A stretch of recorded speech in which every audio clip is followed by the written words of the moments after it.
방에서 내가 쏘면 너희들은 경호원을 처치해라. 부장님, 오늘 아주 경호원이 많이 왔어요. 위험합니다. 한 대 밀을 만큼 밀었어. 오늘이야. 똑똑한 놈 세 놈. 뜨거운 대동맥 역사영화 톱10 네. 12영화는요. 비가 오면 생각나는 그 사람 심수봉 그 사람 심수봉입니다. 언제나 말을 이렇게 했던 그 사람 뭐야 내 말이야? 내가 말을 그렇게 했단 말이야? 자 누구냐? 10위는 그때 그 사람들. 사실은 그 노래 아니에요? 온나 코코로와 아 그쵸. 그 저기 노래죠. 북쪽의 여인수 그 노래죠. 앵가. 앵가였어요. 자 12영화는 그때 그 사람들이죠. 네, 그때 그 사람들 2004년 영화고요. 임상수 감독의 영화입니다. 네. 임상수 감독이 원래 이런 영화를 만들지는 않는 그러게요. 감독이죠. 원래 보통은 자기 스스로를 떡 영화 전문 감독이라고 그렇게 얘기하나요? 예, 스스로 자기를 그렇게 예, 소개하는 근데 처녀들의 저녁 식사로 예, 데뷔했죠. 처녀들의 저녁 식사, 바람난 가족, 그쵸 바로 또 하녀, 돈의 맛, 예, 돈의 이런 맛 영화, 맞죠. 예, 이런 영화 만든 하녀. 감독이고요. 근데 그때 그 사람들은 참 그 시끄러웠어요. 그 영화 만들고 뭐 찍고 이럴 당시에 아무튼 굉장히 시끄러웠던 걸로 기억나요. 벌써 13년 정도가 됐어요. 깜짝 이 영화가. 아, 그런가요? 진짜로. 오래됐네. 예. 근데 당시 뭐 박정희 대통령의 아들인 박지만 씨가 음. 예? 아버지 명예훼손했다. 그렇죠. 네. 그래서 뭐 명예 상영금지 가처분 신청을 해서 예. 형 너무 편집 진짜 무슨 때가 그래서 개봉 나흘 전에 법원에서 새 장면을 이제 삭제하면 상영할 수 있다. 라고 이제 결정해서 겨우 방영이 됐고요. 그때 이제 부마 항쟁 자료 화면, 또 김수환 추기경이 뭐 조사 낭독하는 국장 장면, 그리고 김재규 재판하는 장면, 뭐 이런 것들을 실제 자료 화면은 뺐다고. 실제 자료를 뺀 거죠. 예. 그래서 그 당시에는 제가 영화를 봤을 때 비디오 같은 걸 빌려봤던 것 같은데 이렇게 잘려 있었어요. 뭐 법원의 판결에 의해서 이렇게 사운드만 나오고 다 까만 예, 화면으로. 까만 화면으로 나왔었는데 그렇구나. 예, 예. 근데 이번에 다시 보니까 들어가 있죠. 예, 다 들어가 있더라고요. 그 저도 원래 들어가 장면이. 예. 그게 픽션으로 꾸민 장면도 아닌데. 네. 그러니까 이거랑 붙이면서 그렇죠. 예, 이제 이 사람들 현재 살아 있는 사람도 있고 사자도 있지만 그 사람들에 대한 어떤 그 명예에 뭐 영향을 줄 수 있다라고 판단을 한 것 같죠. 당시 법원은. 주요 인물들을 소개하겠습니다. 네. 일단 이 사람을 먼저 소개해야 될 것 같아요. 송재호. 네. 송재호 씨. 이분이 바로 대통령 역을 했습니다. 그렇죠. 박모 대통령을. 박정희. 예. 박모 대통령. 박모 대통령. 박혁거세냐? 그다음에 이제 이 대통령의 주변에는 이제 여러 그렇죠. 보좌하는 보좌진들이 있죠. 경호실장 차지철. 예. 예, 차지철 역으로는 정원중. 악명 높은 예, 차지철. 정원중이라는 배우가 나왔습니다. 너무 잘했어요. 예. 닮았어. 원래 드라마에서는 이대근 씨가 많이 했다면서요. 이 역을. 네, 이대근 많이 했죠. 예, 근데 정원중 씨도 아주 잘했어요. 저 배우가 할 줄 알았어. 그 다찌마리 저기. 임원이 응. 너무 젊지. 그러게요. 좀 닮았는데 좀 그러면. 차지철이랑 이게 눈썹이 닮은 느낌은 있는데 근데 이번에 진짜 잘했어요. 너무 코믹해서 그 이번은, 임원이 참 그렇죠. 정원중 네, 정원중 씨 잘했죠. 그 정경이 걷어차는 거 역할 연기 기가 막히잖아요. 네. 뒤돌아서 거리 딱. 지금도 악역 많이 하십니다. 이거. 네. 나중에 손가락 막 빨고 그래. 그쵸. 그리고 이제 대통령을 저격하는 음. 당시 중정부장, 그렇죠. 예, 중앙정보부 네. 부장. 김 부장으로 나옵니다. 그래서 네. 김재규죠, 김재규. 백윤식이 역할을 했습니다. 하나도 안 닮았는데 좀 비슷한 것 같기도 해. 예. 그리고 이제 이 영화의 실질적인 주인공, 이 김 부장 밑에 있는 두 명의 부하가 있는데 그렇죠. 그 중에 한 명 주과장 역으로는 한석규가 네. 나왔었습니다. 이 당시 중정의전과장이었고요. 그렇죠. 네. 중앙정보부의 의전과장이고 실제 인물은 박선호 네, 과장이었다고 해요. 박선호죠. 예. 네. 그리고 그 백윤식의 또 다른 부하 민대령이라고 나오는데 민대령. 네. 수행비서이자 경호원 역할을 하는 민대령 역으로는 김응수 씨가 나왔고요. 네. 네. 박흥주 대령이죠. 원래 이름은. 그렇죠. 네. 박흥주. 실제 이름은. 다 같이 김재규랑 사형당했죠. 네. 예. 그리고 당시 그 술자리에 같이 참석했던 이제 비서실장 역으로 김계원 비서실장 역으로는 권병길이라는 배우가 있습니다. 이분도 예. 가끔 네, 많이 나오고. 여기저기 나오시는 분인데 아주 잘하셨어요. 얍삽한 그러고 보니까 눈치 보는. 그 궁정동 안가에 있던 남자들은 다 죽었네요. 이제 김계원 씨도 돌아가셨죠. 네. 최근에 아무 말도 안 하고 돌아가셨죠. 뭐 여기 책 같은데 어디 인터뷰한 거 여기저기 있긴 한데 뭐 끝끝내. 그리고 정승화 사무총장이 나오죠. 예, 정승화 사무총장은 참- 누구십니까? 사무총장의 참모총장이었죠. 사무총장. 아, 똑바로 역사 영화 똑바로 해야 된다. 유엔 요새 사무총장 저기 겹쳐서 그래. 미안. 반씨 때문에 그러시죠? 겹쳤어요. 네. 정승화 참모총장 역은 정종준이라는 배우가 있습니다. 네. 아 예. 그 얼굴 보면 아시는 그렇죠. 분이죠. 예. 예, 되게 크신 분. 예. 그리고 경호실에 음. 이제 실제 그 경호실장 밑에 있는 처장 정도 되는 신처장 역으로는 정인기 씨가 나왔어요. 그렇죠. 예. 예, 경호실. 여기서 좀 안타깝죠. 정인기 한석규 씨와 친구? 한석규의 그 둘이 동기, 친구인데. 예. 예. 해병대 동기. 그래서 둘이 아주 친한데 서로 이제 정치적인 이슈 때문에 총을 쏘게 되는. 네. 그렇죠. 가족끼리도 친한. 네. 그리고 그 술자리의 흥을 돋구기 위해서 함께했던 두 명의 여인이 있습니다. 그렇죠. 네, 한 명은 실제 인물은 심수봉이었죠. 그렇죠. 네. 네, 만찬장 초대 손님으로 나온 김유나 네. 가수가 네, 자우림의 김유나가 심수봉 역을 했죠. 가장 돋보이는 역할이었어 사실은. 나는 미스 캡스틴 같은데. 난 재밌던데. 네, 저는 잘한 것 같아요. 그리고 그 자리에 함께했던 여대생 역으로는 조은지 씨가 나왔는데 정말 웃기죠. 그렇죠. 그리고 그 만찬장의 안가의 집사는 아, 조상건이라는 그치, 목소리 굵은 타짜에서 나오는 거. 네.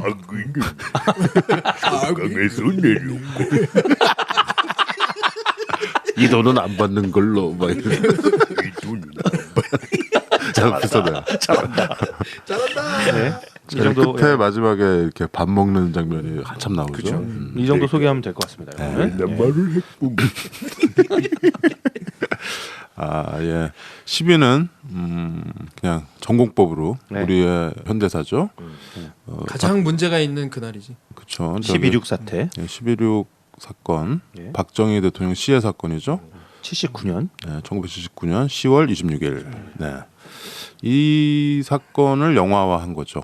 네. 거의 뭐 30년 몇 년이 지나서 그때 그 사람들은 굉장히 좀 귀한 영화가 됐어요. 왜냐하면 그때 이거 영화가 나왔을 때 2000년대 중반 요때 당시에는 좀 표현의 자유가 많이 생겼다 싶을 정도로 그렇죠. 그때 정권들도 그랬고 예. 뭐 이런저런 영화 나오고 뭐 이거 이 정도는 할 수도 있는 거지. 그렇지. 뭐 어차피 네. TV 드라마로도 다 했던 거고. 근데 여기서는 약간 좀 희화화된 장면들이 좀 나와서 네. 이 여기 당사자들의 뭐 유족이나 이런 사람들이 보면 뭐 기분이 썩 좋을 것 같지는 않지만 네. 이 정도 표현의 자유는 있어야 되는 거 아니에요. 네. 뭐 이게 무슨 북한도 아니고. 그런데 우리가 2000년대 고 지나고 나서 다시 표현의 자유가 좀 쪼그라든 것 같아요. 그렇죠? 그래서 지금 보면 어우, 어떻게 그렇죠. 이런 걸 했지? 라는 생각이 드는 그렇죠. 시대가 돼버린 네. 거죠. 예.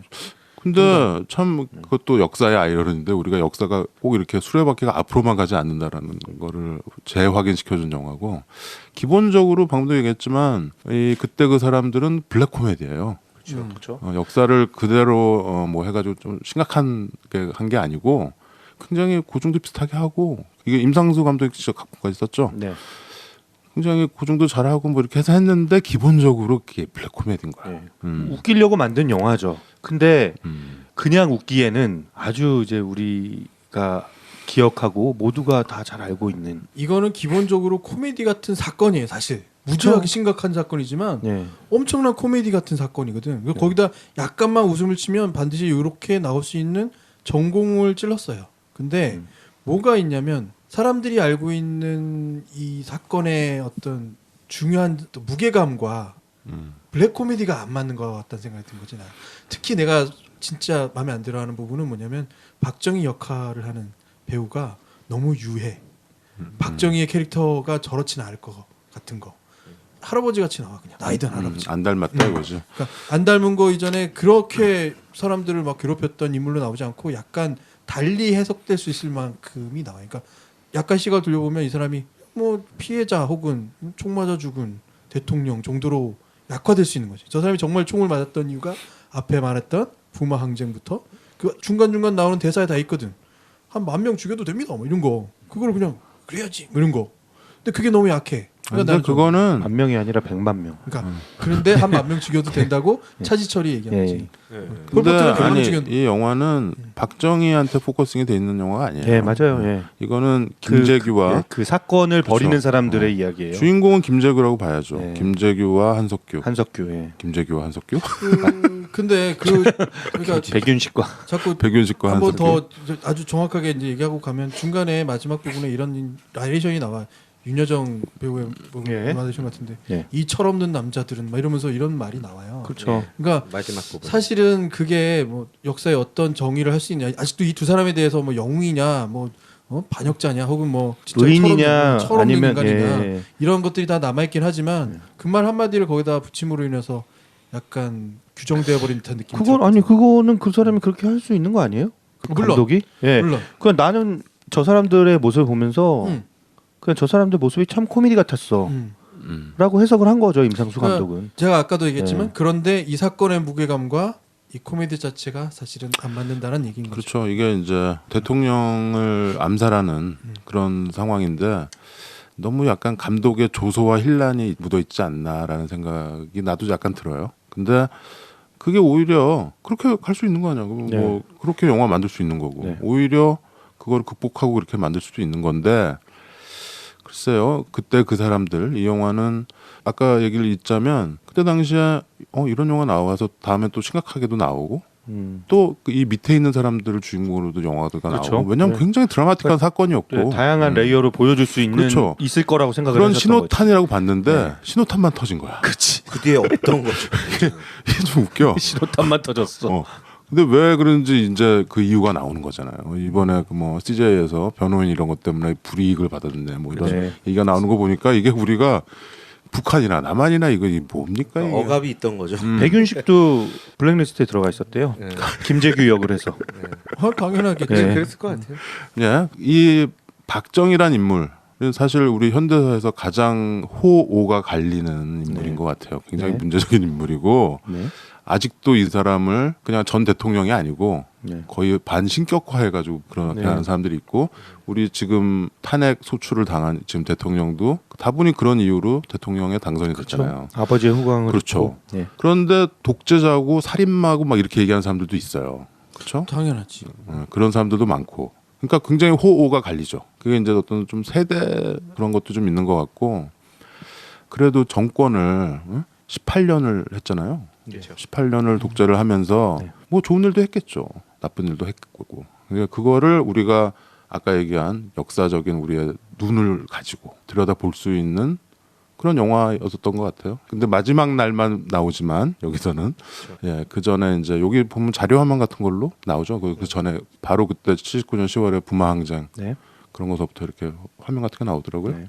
그런 거 보시고 여러분들이 그거 좀 찾아보시면 이 인물에 대해서 우리가 뭐 존경하는 인물 뭐 존경할 수도 있지 뭐 그렇죠? 왜 그런 쳐다봐? 뭐 그걸 존경하는- 비난할 수는 없지. 존경하는 사람들도 있을 수 있죠. 그렇죠. 뭐 히틀러, 뭐, 예, 어떤- 히틀러 존경하는 사람도 예. 있잖아요. 어떤 사람을 평가하는 거는 자기 마음인데. 그렇죠. 그거는 뭐 예. 근데 다 알고 존경하느냐 그거의 문제죠. 그러니까 일단은 알아야 된다는 거. 알 기회가 있어도 안 볼 수도 있어요. 그거죠. 박정희가 계속 통치를 하면서 그거에 혜택을 입은 사람들도 있을 거 아니야. 그리고 그게 피해를 받은 사람도 있을 거죠. 대다수는 피해를 받거나 혜택을 본 거에 속하지 않을 수도 있죠. 그렇죠. 그러니까 이번에 이 국정농단도 혜택을 본 사람은 소수잖아. 네. 물론 블랙리스트에 올라와서 힘들게 산 연예인들도 굉장히 많지만 그들은 또 소수잖아요. 나머지 사람들이 볼 수 있는 한계가 없다면, 그러니까 지금처럼 언론가 이렇게 개방돼 있는 상태가 아니라면 당연히 18년 동안 같은 소리만 들었던 우리 어머니 아버지 세대가 같은 생각을 하는 건 일단 당연하다부터 생각해야 되는 건 맞는 것 같아요. 자 그러면 이 야수의 심정으로 유신의 심장을 쏘았다라고 얘기한 김재규의 그날 밤의 이 저격 사건 스토리를 잠깐 이거는 스토리 간단해요. 다들 네. 잘 아는 스토리일 수도 있겠어요. 네. 자, 궁정동에 안가가 있습니다. 거기는 중앙정보부가 관리 그렇죠. 감독을 하는 곳이에요. 그렇죠. 근데 이제 술을 마시고 연회를 이제 할 때면 그 장소에서 했다고 합니다. 근데 그 장소에 이제 그날도 주요한 몇 명의 비서관들과 함께 이제 술자리가 마련돼 있었고, 그렇죠. 비서실장, 예. 경호실장, 예. 중정부장, 그리고 중정부장까지. 예. 그리고 그날 뭐 삽교천에 무슨 방조제, 방조제, 방조제 완공하는 행사를 하고 헬기를 타고 와서 돌아오자마자 이제 그 고수에 모인 거죠. 그래서 이제 그 중정의 의정과장이었던 그 한석규는 그렇죠. 2명의 여자를 데리고 호텔에서 태워서 그 안가로 갑니다. 채홍사죠, 채홍사. 예. 네, 완전히. 그래서 막 뭐 투덜투덜하죠. 뭐 야, 이런 거는 경호실 니네가 좀 해라. 이런 것까지 우리가 원래 해야 되는- 경호실이 하던 일이었죠 사실. 네. 근데 중정으로 넘어갔지. 그래서 이제 행사가 시작이 됩니다. 근데 그- 백윤식이 계속 차지철한테 놀림을 당하는 거죠, 일종의. 음. 근데 이 두 사람 사이에 실제로 그 굉장한 충성 경쟁이 있었다고 해요. 차지철이 대위 출신이고 김재규는 장군. 김재규는 장군 출신이잖아요. 음. 그러니까 사실은 군 경력으로 보나 뭘로 보나 자기보다 한참 밑에 있다라고 생각을 하는데 차지철이 다 무슨 보고를 하고 이래도 다 자르고 자기가 이렇게 막 호가호위 하는 거예요. 그게 이제 꼴 보기 싫었던 거죠. 김재규는 이른바 비선 실세를 한 거지. 예. 김재규는 박정희랑 동양이에요. 구미, 경북 구미 같은 고향이잖아요. 예. 선산인가 그럴 그렇죠. 거예요. 예. 같이 또 육군사관학교 뭐 예. 저기. 동기예요. 육사 동기. 그러니 뭐 이게 게임이 안 되는데 오히려 실세는 차지철이었던 차지철이 거죠. 예. 김재근이 이빠른 소리 했다가 이렇게 좀 밀려나는 분위기고. 심지어 차지철이 그 사열하는 장면 나오잖아요. 자기가 이렇게 바지 경호원들 이렇게 딱 똑같은 유니폼 입혀놓고 아, 그거 까만 거? 네, 자기가 이렇게 무슨 약간 나치처럼 예. 그렇게 실제로 그랬대요? 네, 실제로 그랬대요. 예. 실제로 사열을 받았대요. 그래서 경호실장이? 예. 그래서 뭐냐 주변에서 그런 얘기들이 많았던 거예요. 그만큼 이제 무서울 게 없었던 거예요, 차지철은. 거의 뭐 히틀러와 게슈타포 뭐 네. 이런 거네. 대통령의 이 신임을 받고 있으니까. 예. 그래서 아무튼 여러모로 좀 이제 약이 오른 백윤식이 딱 이제 자기 부하들을 딱 불러 모으는 거죠. 한석규와 그 김웅수를 딱 불러서 자 오늘이다. 결행한다. 너희는 딱 숨어 있다가 총소리가 나면 여기저기 다 해쳐라. 경호실 네, 딱 인물을 딱 똘똘한 애 몇 명 모아가지고 네, 그래서 이제 거사를 벌이죠. 맨 처음엔 차지철을 쏩니다. 근데 차지철이 손으로 막아요 총알을. 손가락이 다 날아가죠. 예. 그리고 화장실로 숨죠. 대통령이 어떻게 되거나 말거나. 근데 대통령 이제 가슴팍을 한 방 쏘고 한 방 더 쏠려는데 총이 고장 나요. 그렇죠. 그래서 나가서 총 내놔. 총을 총 가져와. 또 바꿔 와가지고 이제 대통령 머리를 확인 사살하고 그 다음에 차지철도 차지철을 먼저 죽이죠. 네, 차지철을 먼저 죽이고 그 다음에 대통령을 이제 확인 사살한 다음에 그 다음에 이제 이 일을 어떻게 수습할 거냐. 그렇죠. 예.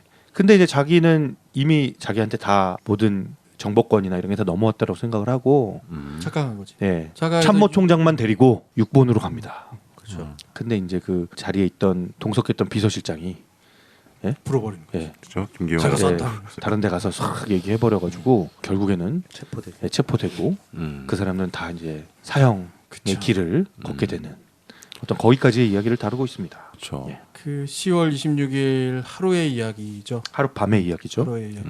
영화 재밌어요. 영화가 중간에 어디 끊을 데도 없고 계속 보게 돼요. 그리고 아까도 얘기했지만 블랙 코미디라서 이게 그렇게 막 이렇게 심각하고 찡그리면서 보는 영화는 아니에요.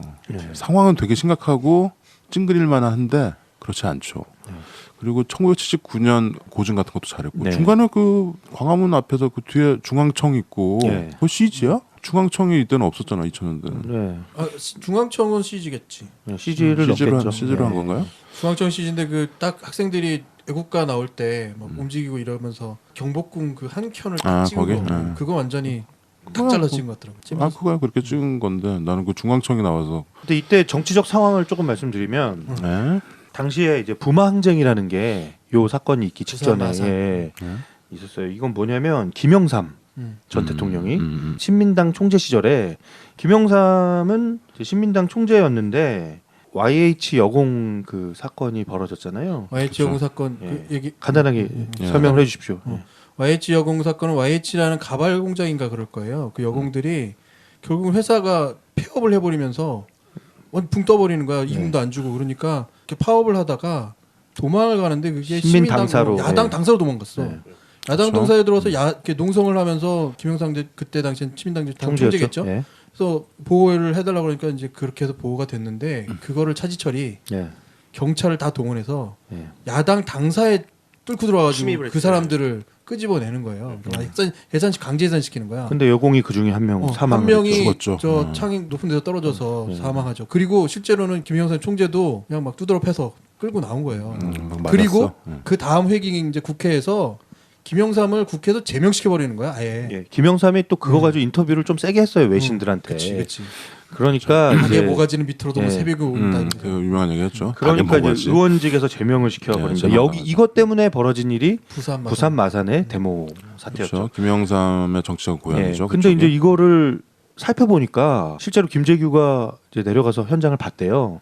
근데 자기는 다 학생들이나 아니면 철없는 학생들이나 아니면 무슨 뭐 거짓대들이나 이런 사람들이 그럴 줄 알았는데 일반 시민들이더라. 실제로 이렇게 구속된 사람들의 한 10% 정도만 학생들이고 그렇죠. 나머지 다 시민들이죠. 일반 시민들이더라. 그래서 약간 중정부장으로서 이 사람은 좀 놀랐던 거고, 그렇죠. 예, 놀랐던 것도 있었던 데다가 아마 이 중정부장이 미국 쪽이랑 커넥션이 있으니까. 그 미국의- 11국 이전에 미국 대사 네, 만나고 카터 그러죠. 당시 대통령이 카터였잖아요, 지미 네. 카터. 그래서 그쪽에서 어떤 이렇게 경고 사인 같은 게 좀 많이 있었던 것 같아요. 그렇죠. 카터가 이 네. 독재자들을 되게 비난하고 그랬죠. 네, 인권 항상. 문제에 대한- 박정희랑 사이가 안 좋았죠. 예. 그래서 이제 중정부장은 현실을 좀 파악해야 된다. 이거 좀 민간에서 문제가 그때 발생된 국제시장에서 막 네. 상인들이 막 그 음료수랑 이런 거에서 다 주고 막 그랬다고. 네네네. 근데 반면에 경호실장 이 차지철은 뭐 아무 생각 없는 거죠. 뭐 캄보디아에서는 200~300만 명도 막 죽였는데 우리 한 100만 명 정도 탱크를 죽여도 탱크를 깔아버리죠. 그런데다가 거기서 대통령도 얻는 거예요. 세게 뭐, 가야 돼. 뭐 예. 발포 명령 그 4.19 때 뭐 누가 했냐 가지고 뭐 말이 많았는데 발포 명령 내가 직접 내리겠다. 뭐 이런 식으로 뭐 술김에 얘기했다고는 하지만 그러니까 이런 얘기를 듣는 이제 김재규 입장에서는 이대로는 안 되겠다라는 생각을 했던 것 같기도 하고요. 그렇죠. 충성 경쟁에서 밀린 것 같기도 하고. 이건 입체적으로 볼 만한 문제긴 하지만 네. 그 혁명을 같이 했던 세력들이 점점 뭐랄까 김영욱 같은 사람들이잖아요. 그리고 그 김종필 같이 했던 네. 세력들이 점점 권력에서 멀어지는 다 모습들이 숙청당하죠. 있었고 조금이라도 자기 안위에 도전하거나 그런 조짐이 보이면 없애버리는 단계인 거죠. 그리고 찾아낸 사람이 차지철인 거야 사실은. 내 말 잘 듣네. 그렇죠. 그런데 거기에 간신. 예. 같이 훈련받던 대통령의 동기라고 볼 수 있는 자기가 그 자리에 앉아 있으면 얼마나 이게 참 흔히 말해서 직장에서 생각해봐요. 이 상황이면 진짜 당장 때려치고 싶은 상황이 아니겠냐고. 그렇죠. 스트레스가 직장 스트레스가 쌓이는 거지 김재규한테. 일단 첫 번째는 그건 것 같고 두 번째는 김재규가 나름대로 이 역사를 읽는 눈이 그래도 없는 사람은 아닌 거죠. 아까 그 부마항쟁을 보면서 이게 단순히 이렇게 누른다고 해서 눌러질 것이 아니라는 자기 감정이 생긴 거예요. 네. 자기 어떤 확신이 생기고. 네. 근데 역시나 나도 의아한 거는 그 사람이 그러면 왜 시해했을까? 자기가 정말로 정권을 찬탈하려고 했을까? 아니면 이것을 이렇게 마무리함으로써 정말 뭔가 다른 세상을 열려고 했을까?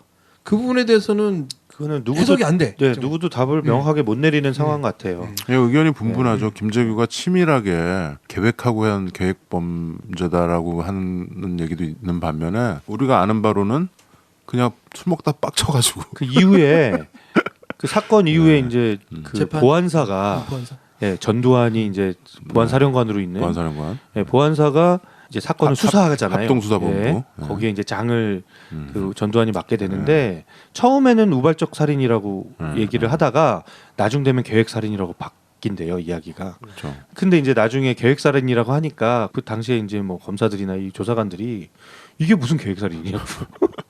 왜냐하면 뒤에 계획돼 있는 게 아무것도 없었던 그렇죠. 거예요. 아무 계획 없이. 네. 네. 근데 김재규가 그때 이제 정승화 참모총장도 부르고 그 전에 미국 대사도 만나고 뭔가 계획을 세운 것 같아요. 생각을 해보면. 근데 왜 그런 얘기들 많이 하잖아요. 그 거사 당일날 이게 육군 본부로 가는 게 실수였다. 예. 뭐 이런 얘기가 있잖아요. 그 중정으로 가서 네, 남산으로 어. 그 역사적 유턴이라고 얘기하는 예. 남산으로 안 가고 네. 남산으로 갔으면은 자기가 정보를 그렇죠. 다 가지고 근데 6번으로 가서 괜히 거기서 이렇게 있다가 여기 영화 보면은 잘 나와요. 거기서 이렇게 6번 자다가 끌려가죠. 그 군인들도 되게 웃기잖아요. 그러니까 갑자기 실탄이 필요한데 총알이 없어. 6번에 실탄이 없어. 서울에 실제로 실탄이 없는 거죠. 그래서 이제 그 참모총장 경호실장 같은 대령이 비서. 비서 대령이 보자. 막 자기 부하들 막 때리고 막 이런 장면 나오죠. 백윤식을 체포해가는 장면. 그러니까 영화 끝까지 코미디야. 그래서 좀 이게 어떻게 보면 되게 엄중하고 어떻게 보면 비극적인 상황인데 이걸 보면서 그때를 겪었던 분들은 굉장히 불편할 수 있어요. 이 영화가. 이게 왜냐하면 너무 희화화해 버리니까. 그런데 내가 이번에 이 뭐 영화를 다시 봤는데 이거는 이 영화 나름대로의 이 색깔이 있구나. 이걸 인정해주자. 임상수 감독의 그때 그 사람들은. 그리고 어느 정도 이 현대사에 대한 어떤 굉장히 랜드마크가 된 것 같아요. 이 영화가. 인용도 많이 하게 되고. 왜냐면은 우리가 물론 그 전에 TV 드라마나 뭐 라디오 드라마나 책이나 이런 걸로 우리가 이 12월 26일 궁정동 79년 이 상황을 굉장히 많이 듣고 보고 뭐 수많은 했는데, 잡지들과 그렇죠. 예. 그런데 이 영화처럼 이게 각인이 되잖아. 이게. 예. 각인이 될 뿐더러 그때 드라마가 약간 드라마라기보다는 그냥 재연 다큐 같은 형식이 돼서 사실 정보가 많아서 무슨 얘기인지 잘 모르게 만들어졌어. 영화가요? 아니 드라마가. 아 드라마가. 예. 드라마가 그리고 제3공화국? 뭐 그런 것도 그렇고 라디오 드라마는 또 이렇게 들으면 그렇지만 그림이 잘 그렇죠. 확 보이는 건 아니잖아. 근데 이 영화가 그걸 아주 적나라하게 보여주긴 해요. 정말 딱 그 상황을. 내가 그러고 보니까 그 제3공화국 MBC 예. 그거 할 때 이 궁정동 이 밤 사건 이거 방영했을 때 이게 일요일 날 저녁에 방영을 했어요. 근데 내가 일요일 아침에 MBC에서 전화가 온 거야. 빨리 좀 와달래. 갔더니 심수봉 선생님이 있고 이게 녹음을 했는데 지워졌다는 거야. 뭐. 그 궁정동 그 노래를. 노래 부르는 씬이 드라마가 PD랑 그때 이제 그 AD 형이랑 막 이렇게 있어가지고 그래서 내가 기타 반주를 하고 심수봉 선생님이 그때 그 사람들을 다시 노래 불렀어요. 불렀어? 그래서 그거 녹음해가지고 제3공화국 그 드라마에 참여하신 거예요? 그렇죠. 나는 그 오. 음악을 다른 그 형님이 하셨는데 그때 어쩌다 내가 아침에 교회도 못 가고 그 장면 아직 살아 있을 거 아니에요. 어디 뭐 유튜브나 어디가 이런 데 있겠죠. 있어요 올라 유튜브에. 있을 것 그 같은데. 이번에 그래서 유튜브 다 뒤져갖고 거기 그동안 그 11.6 재현한 걸 다 봤거든요. 그래? 예. 거기 그 제3공화국 노래 들었겠네. 근데 노래는 안 나왔어요. 그 심수봉 선생님 직접 불렀어. 그 배우는 딴 사람이 했던가 그런데 내가 그것도 반주하고 찾아봐야겠다. 뭐 아무튼 그랬던 기억이 나네요. 근데 그때 내가 심수봉 선생님 그 반주를 해줬는데 그 분의 그 느낌을 얘기해 줘봐. 난 그게 궁금하네. 근데 엄청난 카리스마 있어요. 내가 신수봉 선생님이. 남자 가수는 옛날 이제 분들 중에 나훈아 선생님, 이 선생님 정말 카리스마 있고 그럼요. 여자는 심수봉 같아요. 그리고 굉장히 잘해요. 그러니까 키도 딱 한 번에 딱 맞춰가지고 한 방에 딱 부르더라고. 내가 쫄아가지고 막 이렇게 여기서 이렇게 하는 거 맞나요? 그랬더니 막 이러면서 추리닝 입고 오셔가지고 한 큐에 딱 5분 만에 녹음하고 가셨어. 그러니까 근데- 형이 근데- 궁금해하는 거는 그 자기 네. 사건을 그 자기가 진짜 겪었던 그거는 사건에 대한 내가 그때 그거 물어볼 짬밥은 아니었고 아니, 그러니까 그러니까 그 표정이 그 표정이나 어떠냐 이런 이런 걸 좀 게 읽어봤어야 된다는 거지. 굉장히 프로 그냥 그 노래 그거 한마디 하러 오신 거더라고. 완전히 무표정하고 약간 짜증내는 듯한. 그런데 그 역사적인 현장에 있었다라는 걸로 이분은 지금도 여기저기서 이런 얘기를 얼마나 들었겠어. 얼마나 질문을 다 했겠어. 그리고 그때 조사도 엄청 당하고. 피곤할 것 같아요. 네. 묘하게 그때 그 장면을 전 이번에 다시 봤는데 좀 색깔이 좀 달라요 확실히. 뭐 그때 방영됐던 그 제3공화국의 그 새 장면과 그때 그 다르죠? 사람들의 장면이 이건 리얼하게 하려고 했던 거죠. 딱 봐도 그 상공화국 거는 이해가 잘 안 총 쏘는 가잖아. 놈이 나쁜 놈처럼 보여. 이해가 잘 안 가. 약간 좀 그 색깔이 좀 보이더라고요. 제3공화국은 90년대 방영했던 거죠. 그리고 그 전에도 많이 나왔고 이거야 뭐 워낙 역사적인 날이니까 마치 그 케네디나 뭐 링컨 암살 뭐 이런 거 같잖아요. 근데 이제 독재가 끝났죠 이 사건으로. 그래서 요즘은 뭐 김재규 열사 뭐 이렇게 부르는 사람들도 있더라고요. 의사. 의사인가요? 근데 뭐 장군 이렇게 부르는 사람도 있는데 무슨 책도 나왔어요. 예. 그런가? 아니, 의사 일단 김재규인가? 다른 것보다 이제 좀 뭔가 터진가? 재조명 받아야 된다 이런 얘기들이 좀 있는데 그래서 저는 그 마지막 최후 변론 그 항소 이유서. 네.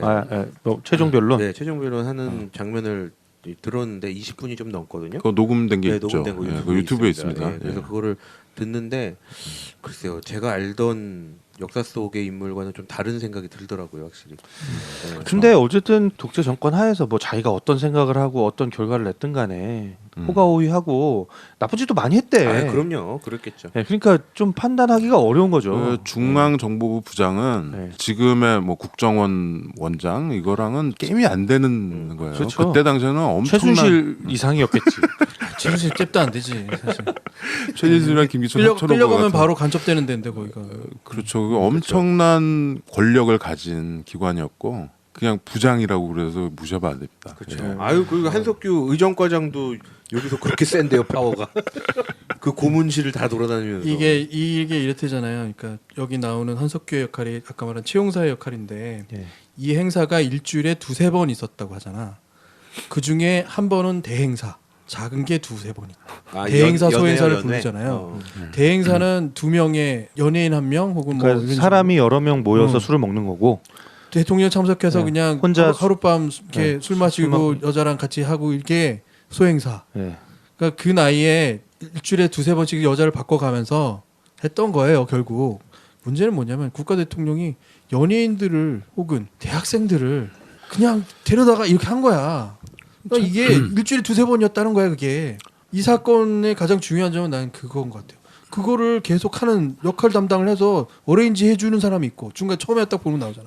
그 윤여정이 데리고 온 딸 예. 어르신께서 꼭 찾으시는데 당신이 뭔데 막느냐는 식으로 딱 이런 일도 생기는 거고 왕이나 다를 게 없는 거야 그냥. 왕이 그냥 후궁 들이듯이. 뭐 이거 다 국가 예산으로 했을 거예요. 국가 이런- 예산으로 뭐 미용하는거나. 그러니까 이런 짓을 한 사람을 우리가 국가의 반신반인 이거가 난 일단 이게 안 되는 거야.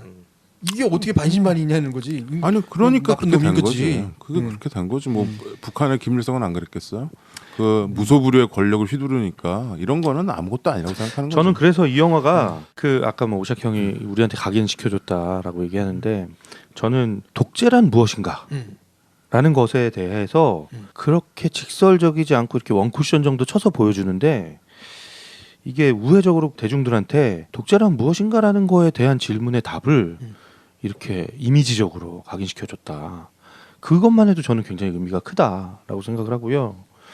저는 처음에 이 영화를 봤을 때 조금 저는 이상했던 게 뭐 이게 희화화하고 이 사건을 희화화하고 뭐 이런 것 때문에 저는 영화 처음 봤을 때부터 되게 재밌었거든요. 영화는 재밌었는데 조금 이해가 안 되는 거는 김재규가 왜 저런 행동을 했는지에 대한 개연성이 좀 이렇게 관객들이 이해가 되게 만들었으면 좋았을 거리라는 생각을 했어요. 근데 역사적으로 아무도 이거에 대해서 제대로 얘기를 못하기 때문에 예 그렇게 영화를 만들었다라고 나중에는 이제 이해가 되는 거예요. 처음에는 이해가 안 됐어요. 그게 저 인간이 왜 저러지? 예, 저 인간 이거 너무 뜬금없는 거야. 막 갑자기 그러고 뭐 그러면서 자기 구취가 나는데 뭐 이 구취 나는 게 내 이것 때문에 곽각해서 힘드실 텐데 막 이렇게 얘기하다가 변비에다가 아 근데 실제로 변비가 있었대요. 아무튼 그 설명이 좀 안 된다라는 느낌이 들었는데 자꾸 보다 보니까 이게 굉장히 고증이 잘 된 거구나. 그렇죠. 어떻게 그때 보면. 당시에 김재규가 왜 그랬을까요? 다 그렇죠. 그랬죠. 지금도 그렇죠. 예. 그러니까 뭐 어떤 특정 사건의 영감을 받아서 그 이야기를 비꼬고 비틀면서 만든 영화로서 이보다 더 잘 만들 수 있나? 라는 생각이 드는 거죠. 그리고 뭐 지금 다시 이게 10몇 년이 넘은 영화인데 제가 며칠 전에 또 다시 한번 봤는데 정말 뭐 연기, 연출, 세트 뭐 할 것 없이 어디 하나 대충 만든 게 없어요. 음악, 아, 저는 음향. 저도 다시 봤어요. 네. 진짜. 와. 정말 섬세하게 잘 만든 영화고 그쵸, 예, 지금 저는 그 생각을 했습니다.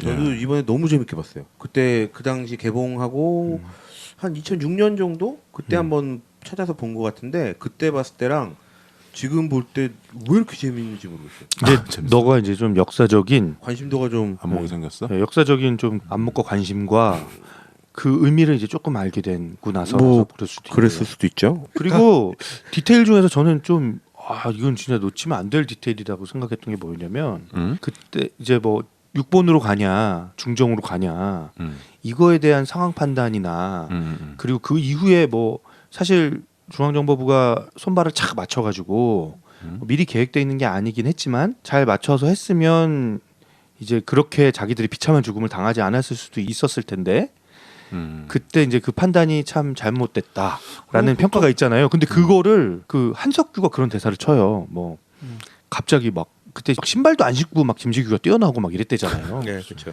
좋아 좋아. 예, 뭐 그때 뭐 난리였잖아요. 근데 그 다른 방에서 밥을 먹고 있던 참모총장을 데리고 급하게 차를 태워서 막 설명도 안 하고 빨리 일단 차 타라고. 그럼 막 너무 성급하게 나가는 건데 한석규가 물어봐요. 뭐 아니 뭐 이거 어떻게 해야 되는지 막 이러는데 아 걱정하지 말고 넌 여기 잘 지켜라고 하고 구체적인 지침을 안 주고 나가죠. 그렇죠. 그러니까 한석규가 막 투덜거리는 장면이 나오거든요. 생각도 없이 뭐 저렇게 성격이 급해? 뭐 어떻게 하라고 나한테 알려줘야지 뭐 이런 대사를 치거든요. 그렇죠. 그러니까 이런 게 사실은 디테일이 굉장히 잘 살아 있는 거죠. 근데 그 우발적이라고 하는 그 설을 뒷받침하는 게 그거예요. 왜냐하면 보통 이렇게 하면은 자기 친복들, 측근들한테는 계획을 세우고 네. 뭔가를 계획을 짜야 되는데 그날 들었대요. 그러니까 이 사람들이. 그 밥 먹기 전에 오늘 거사가 있었거든. 이거는 좀 그래요. 그러니까 약간 평소에는 저런 거였던 것 같아요. 그냥 술 먹으면서 그냥 푸념하듯이 내가 언젠가는 내가 다 죽여버릴 거야. 뭐 이런 식으로 그냥 평소에 농담처럼 이렇게 얘기했던 거를 갑자기 당일날. 근데 이거는 오늘이다. 뭐 설이긴 한데 김재규가 거사를 치르기까지 7년이 걸렸다. 7년 동안 계획했다. 네, 계획했다. 한 두세 번 정도의 실제 계획을 세웠다. 그 중에 하나가 뭐였냐면 김재규가 그 3스타로 전역을 했는데 3군단장 시절에 거사를 치르기 위해서 장기 프로젝트를 세웠다라는 설인데 연말에 이제 대통령이 전방 순시를 쫙 한대요. 군단까지는. 근데 그때 자기가 딱 그 포위망을 딱 만들어 놓고 자기 군단장이고 여기를 장하고 있으니까 대통령이 왔을 때 이렇게 방에 어디 한 군데다 가둬놓고 하야 성명을 받으려고 계획을 짰다는 거예요.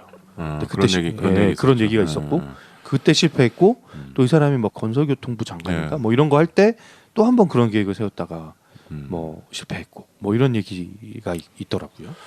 그렇죠. 예, 뭐 설들은 많고 뭐 책도 나오고 이제는 뭐 김재규에 대해서 다시 한번 재조명하자 뭐 이런 얘기들도 있죠. 이제는 뭐 시간이 많이 흘렀으니까 거의 40년 됐잖아요.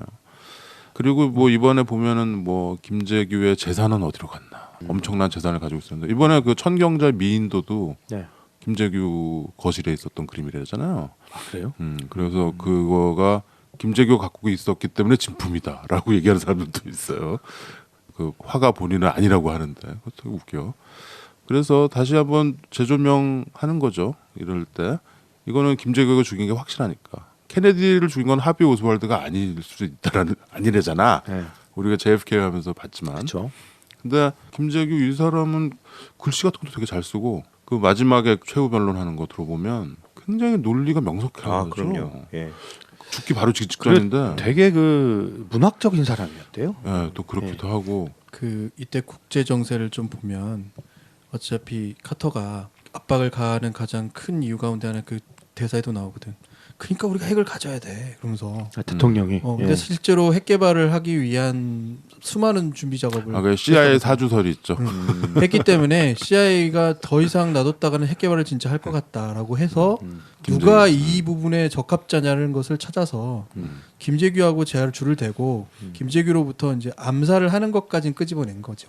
그러니까 김재규는 뭐라고 생각하냐면 CIA가 있는데 뭐 이제 됐어. CIA가 다 해결해 줄 거야. 내 등 위에 있는데 뭐 어딜 가건 무슨 상관이야. 네. 너무 자신감 없지 내가 보기에. 그렇죠. 미국이 다 백업해주고 있다. 네. 그래서 그래서 나중에 강요 회의 하는데 대통령이 서거했다. 뭐 이런 얘기를 하면서 근데 김재규가 그런 얘기 하죠. 어차피 미국 박정희 별로 안 좋아합니다. 뭐 이런 얘기 하죠. 그런 식으로 다 얘기를 했는데 결국은 어디서 틀어진 거냐면 이게 박정희의 양자라고 하는 전두환한테 정보력이 가기 시작한 거예요. 그러니까 뭐냐면 중앙정부가 사실은 그런 낌새가 있는 걸 눈치를 챘는지 뭐랬는지 굉장히 약화되는 시점인 거예요. 이게 중앙정부가 했던 이 역할도 예. 약화되고 그러니까 공장 뭐라 그럴까 간첩 공작만 하게 되는 그런 어떤 역할에다가 채용사 역할하고 이렇게 되는 이렇게 축소되는 역할인 거죠. 근데 거기에 흔히 말하는 군 기무사 전두환은 군 기무사잖아. 기무사의 정보 보안력이 또 막 강화되고, 그러니까 박정희는 백업을 두고 있었던 거죠. 몇 개의 백업을 중앙정보부가 할 수 있는 말하자면 정보 차원도 저 전두환도 두고 있고 차시철도 두고 있고 그 가운데 김재규도 있는 거고 여러 가지의 자기 나름대로는 백업을 두고 굉장히 조직적으로 아주 뭐랄까 서로 경쟁하게 서로 이렇게 말하자면 굉장히 영악하게 네. 그런 경쟁도 시키면서 뭔가 서로 충돌도 하게 만들면서 통치를 나름대로 해오고 있는데. 김재규는 결국은 CIA의 영향을 받고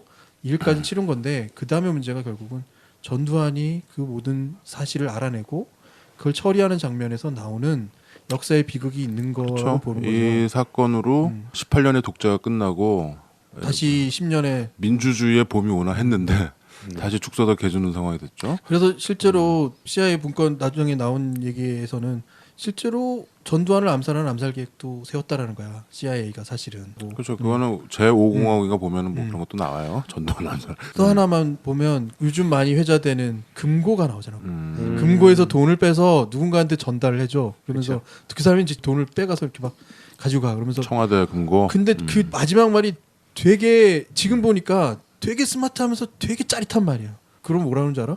뭐래? 박정희가 돈 아껴 쓰라고? 좀 아껴 써라. 이러잖아. 예. 아니 그러니까 말 마치 자기 뭐라 그럴까 호주머니에서 나가는 돈처럼 또 아껴 쓰라고 하는 거야. 근데 네, 뭘 그거는 김계원 비서실장이 증언한 것들이 있어요. 돈을 뭐 박정희가 얼마씩 줬고 왜 그 비서실장이 집행하는지 모르겠는데 하여튼 청와대 집무실에 엄청 큰 금고가 있었고 그 왜 11.6 이후에 전두환이 뭐 금고 열고서 뭐 박근혜한테 뭐 몇 억 줬다 그러잖아요. 그거는 육억. 비서실장 방에 있던 금고랬던 그러니까. 거야. 그거가 집무실에 작은 있는 금고, 작은 금고. 집무실에 있는 큰 금고는 그 키를 박근혜만 갖고 있었대. 얼마가 들었는지 몰라. 자 이거는 뭐 확인 안 그렇다는 되는 거고요. 얘기일 근데 네. 그 이 금고 얘기는 뭐냐면 사실은 그 많은 돈을 가지고 일종의 사조직을 부리듯이 공조직을 부렸다는 얘기예요. 가서 사사금 주고 그쵸. 선물 주고 한 번 받은 애들은 충성 이렇게 신격하는 거야. 네. 대통령이 우리를 위해서 돈을 정말 그게 나라냐네요. 응. 그렇죠. 그게 나라냐? 그 돈은 다 이제 재벌들한테 다 거둔 네. 거고 재벌들한테 특혜주고. 일본 기업들한테 저 빼꼼머니 받고 어쩌면 막 이런 이렇게, 음. 이렇게 파도처럼 되풀이가 되는지. 그러니까 역으로 하면 아버지가 했던 걸 그대로 보고 배운 잘 거죠. 모르면 파도야. 보고 배운 거죠. 그러니까 그거를 해석하게 만들어주는 짜릿짜릿한 장면들이 사실 있어. 지금의 현상을 보게 만드는 장면들이 있어요. 이 영화에는 그죠? 지금 볼 필요가 있어. 재밌어. 그러니까요. 지금 보니까 또 다르더라고요. 네. 저 오늘날의 이 시국을 이 시국에서 보니까 또 나는 다르고. 영 씁쓸하게 하더라고. 이게 웃기니까 쓴웃음이 지어지는. 글쎄요. 뭐 이런 영화도 필요하긴 하지만 이 사건 이 영화 보면은 씁쓸하죠. 근데 그리고- 형이 뭐 정치인도 아니고 우리 같은 민초들이야. 뭐 이런 거 보면서 좀 웃어도 되는 거 아니에요? 아니 우리가 네, 이 영화를 보면서 박정대소하고 이럴 수는 없잖아. 블랙 그러니까 코미디라는 게 원래 뭐 위정자들의 성질이 예, 위정자들의 그런 이런 우스운 모습들 아주 웃기는 모습들 보면서 민초들이 좀 깔깔 웃고 그게 해악이고 풍자 아니에요? 손가락질 해도 되는 거잖아. 예, 사실. 그게 풍자잖아요. 손가락질 해악이고. 하는 거잖아. 그냥. 그런데 그게 그때 박정희는 우리가 몇백 년 동안 군주제였잖아요, 나라가. 네. 그러다 일제 강점기 다음에 이제 민주주의 공화국이 됐지만 이 몇백 년 동안 내려온 사람들 민초들은 그냥 왕이라고 생각하는 거죠. 북한이 그렇듯이. 그러니까 우리도 별 다르지 않았다는 거죠 그때 당시에. 그러니까 박정희 장례식 보면은 막 사람들 다 나오고 오열하잖아요. 예. 할머니들 뭐 젊은 사람들 다 할 것 없이. 김일성 장례식, 김정일 장례식 생각해 보세요. 별 다를 거 없습니다. 이게 우리가 그냥 뭐 그러니까 왕정이기 전에 독재였던 거죠. 그러니까 지금 보면 독재였지만 그때 당시에 누가 자발적 독재의 그 수능이라는 얘기잖아요. 저 그렇죠. 지난주에 저기 또 우연히 강남에서 탄핵 기각 시위를 봤거든요. 탄핵 보수단체. 아, 예. 박사모 자칭 보수단체. 많아. 깜짝 놀랐어요. 사람도 많고 열기가 너무 뜨거워서. 그렇죠. 그 태극기 얼마나 열심히 흔드시는. 예. 보면서 참 좀 내 헌법적 권리를 스스로 이렇게 포기하고 예? 지금 이런 사단이 났는데도 예? 그러니까 우리가 사실 네. 끝냈고 다 마무리가 됐다고 생각하는 어떤 사건이 다시 뭐 얼굴을 디미는 느낌 있잖아요. 우리가 살다가 그런 거 많이 느끼잖아요. 저건 내가 분명히 정리했는데 왜 다시 또 저 얘기가 나오지? 이 얘기를 이런 기분인 거죠. 이 영화를 얘기하면서 우리 아버지랑 했던 그 일화가 있는데 그 무슨 얘기냐면 어떻게 이런 사람을 그렇게 좋다고 하느냐. 심지어는 그 사람한테 죽을 뻔한 사람이 민주화 투사가 돼서 대통령이 된 사람은 그 사람은 정말 악정고투하면서 세상을 이렇게 바꿔놨는데 어떻게 이 사람하고 비교해서 박정희가 좋다고 하느냐를 얘기하면서 우리 아버지가 한 말 딱 한 게 있어. 그래도 박정희 깨끗했잖아 이러면서 얘기하는 거야. 그래서 무슨 근거로 이렇게 하시냐고 그랬더니 아버지가 이제 인쇄업을 하실 때 얘긴데 혁명 공약을 5.16 혁명 공약을 인쇄했던 인쇄소가 있대. 근데 그 인쇄소가 혁명 공약을 인쇄했으니까 얼마나 기관으로부터 많이 하청을 받았겠어요? 네. 돈을 많이 벌었겠지? 네. 박정희가 고마우니까 옛날에 이제 혁명했던 시절을 생각하면서 그 집에 들어갔다는 거야. 이렇게 밥 먹으러 자주 들어갔기도 했대. 근데 그 사람이 나중에 집을 새로 짓고 나서 박정희를 모신다고 오셔서 저녁 대접을 한 거예요. 근데 문제가 뭐였냐면 그 집이 3층 집인가 던데 거기 엘리베이터가 있더라는 거야. 그래서 박정희가 뒤도 안 돌아보고 나와서 저거 한번 조사해 보라고 해가지고 그 사람이 바로 나가리 됐다는 거야. 그러니까 우리 아버지는 그런 일화를 듣고 얘기를 하는 거야. 세무조사 당했고. 근데 역으로 따져보자고. 아까 뭐 금고부터 시작해서 예. 궁정동. 오직 자기만 할 수 있는 거야. 그렇죠. 내가 이런 호사를 누린 건 나만 할 수 있어. 그렇죠. 또 몰래. 네가 뭔데? 응, 몰래. 다른 내가 사람들 보면서 네가 뭔데? 뭐냐면 예. 내가 대놓고 못하는데 넌 어떻게 대놓고 이런 거. 그렇게 하냐. 그러니까 쳐버리는 거야 막. 그런 얘기를 아버지하고 막 하면서도 결국 개조는 잘 안 돼. 아, 그럼요. 그 이제 그 안 돼요, 생각이 그건. 예. 그러니까 너무 그렇게 굳어버린 거죠. 그 사고가. 근데 조실 부모하고 네. 흉탄의 부모 돌아가신 우리 그네 어떻게 네. 뭐그 불쌍해서- 어른들 그러잖아요. 불쌍해서 대통령 찍어주는. 저 다 주변을 또 잘못 들여서 저렇게 됐다 뭐 이렇게 얘기하시잖아요. 우리. 다만 요즘에 우리 아버지는 좀 그래도 좀 완전 골수는 아니신 건 좀 맞는 의식화 게 되셨어? 그런 생각을 하시는 거죠. 이제 벗어날 때가 됐구나라고 생각을 하세요 지금. 아버지도. 그러니까 처음 한 얘기지만 어르신들한테 박정희는 아픈 시절에 그냥 상징 같은 존재였던 거예요. 그럼요. 그거를 우리가 아무리 아버지 색깔이 달라요라고 말해봐야 아버지 색깔은 파란색의 청춘인 거지. 그게 그러니까 이 군주를 모셨던 백성들이 된 거죠. 그게 사실 어른들이 하는 얘기가 뭐냐면 박정희는 그래도 우리가 가난을 벗어나게 해준 그게 제일 커. 위대한 대통령이다라고 얘기하지만 그때 당시에 공장에서 16시간씩 일하고 그랬잖아요. 사람들이. 그건 우리 아버지 어머니지.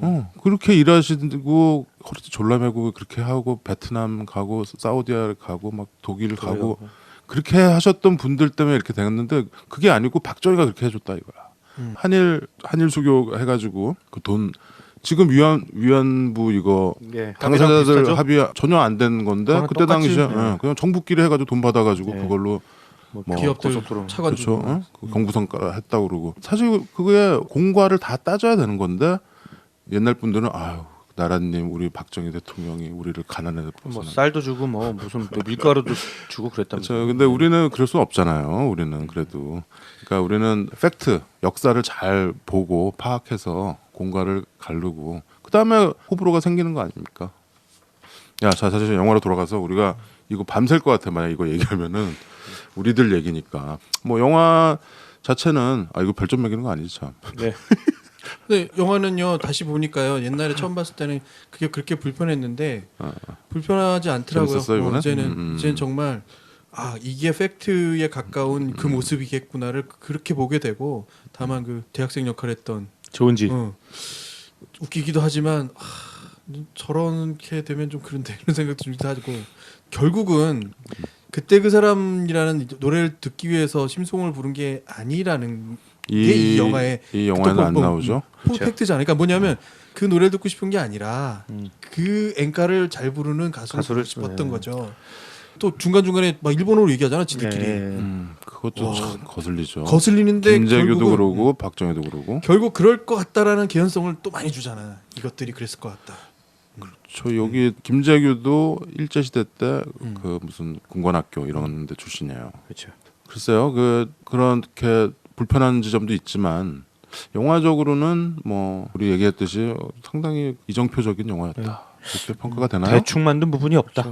아주 정성 들여서 이게 뭐 코미디이긴 하지만 아주 정성 들여서 열심히 조사하고 준비하고 다듬어서 만든 영화다. 캐스팅은 어땠어요? 나는 아까 김 PD는 송재호 자우림과 송재호 씨는 조금 더 강하게 연기를 했으면 더 좋았을 것 같아. 그 캐릭터가 잘못된 별로 거보다는 중요한 역할은 아니었어. 박정희지만. 여기서 송재호가 또 너무 세면 또 그림이 또 이렇게 균형이 또 무너질 수 연기 있으니까. 자체는 굉장히 잘하셨는데 좋았어요. 좋아요. 박정희랑 안 비슷하다 이거지. 강하지. 약간 좀 강했어야 돼. 이렇게 말도 똑똑 부러지게 하고 약간 임자. 그렇게 해서 임자. 예. 그 말이 돼? 이러면서 근데 그 경호실이나 중정 직원들 이런 건 캐스팅 굉장히 잘 됐죠. 김상호도 좀 괜찮고. 네, 김상호 좋았어요. 그다음에 임상수 감독이 앞에 카메오로 나오죠. 네, 네, 의사로 나오죠. 김재규 김재규 진짜라는 의사로 나와요. 그리고 최동훈 감독이 나오더라고요. 아 그래요? 네, 거기에 그 6본에 병원으로 그 대통령 시신을 그치, 가지고 그치. 가잖아요. 그 병원장으로 네, 나오죠. 병원장이 아니라 병원장을 옆에서 이제 그 한 옆에서 대위 하는 정도 맞아. 되는 의무관으로 나와요. 그래서 그게 최동훈이 이제 막 설명을 하는 거예요. 누군지 모르겠는데 굉장히 VIP 같고 막 이렇게 쭉쭉 설명하는 장면이 나오는데 최동훈 감독이더라고요. 그 최동훈 감독이. 예. 몰라. 그래서 원장이 그 얘기잖아요. 내가 대통령 주치인데 나를 왜 못 알아보냐고 막 이러고. 아 거기 그 젊은 의사 레지던트인지 네. 인턴인지. 의무관 정도 되는 저기 여자분하고 같이 예. 얘기하는.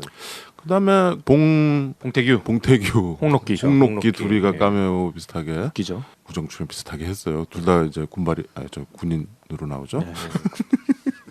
예. 위병. 아무튼 이렇게 군인들이 나라를 통치하던 시대의 영화였습니다. 저는 저기 미스캐스팅이 확실한 사람이 있는데 청와대 요리사 중에 그 덩치 크신 분인데 팬을 돌리는 분이 있어요. 계속 열심히 불 앞에서 볶음만 하시는 분이 있어요. 네. 또 이게 또 전문가가 봐가지고. 근데 제 눈에 거슬려 갖고 너무 그- 웃겨갖고. 이상해? 예, 이분이 팬질이 아마 이상해? 이날 처음 하신 것 같아. 팬을. 청와대 요리사인데 팬에 음식물이 안 돌아요. 팬을 이렇게 돌리는데 팬이 안 돌아요. 그래서 그거 보면 좀 안타까워. 야 저번에 주님이 네가 그거 가르쳐줘서 내가 계란 후라이 하다가 그 팬 했다가 계란 바닥에 철퍼덕. 그거 어려운 거더라고 그 기술이. 쫙 잡아빼려면.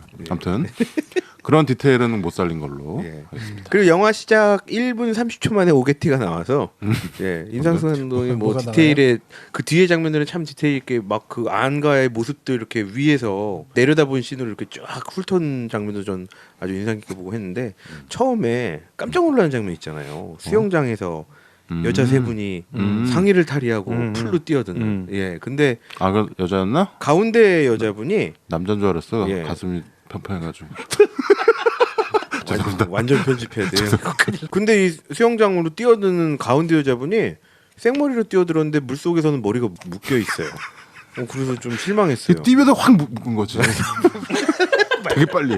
이거 머리 빠지겠다 그래가지고. 알겠습니다. 네. 그런 오게티가 있었군요. 결국은 수영장 그 씬으로 마무리된다. 네. 그때 그 사람들이다. 내가 봤을 때 그때 그 사람 그 노래를 안 쓴 거는 심수봉 선생님이 그렇죠. 저작권 왜냐면 자기가 작곡도 하시니까 네. 이 노래 쓰지 못 마. 쓰게 하지 않았을까? 그리고 영화 제목도 그때 그 사람인데 네. 들을 붙인 것 같아. 왠지 느낌이. 그런 얘기 없어요. 어디? 근데 들이 맞잖아 사실. 거기에 포인트 된 건 한다영의 인물이 아니지 그때. 네.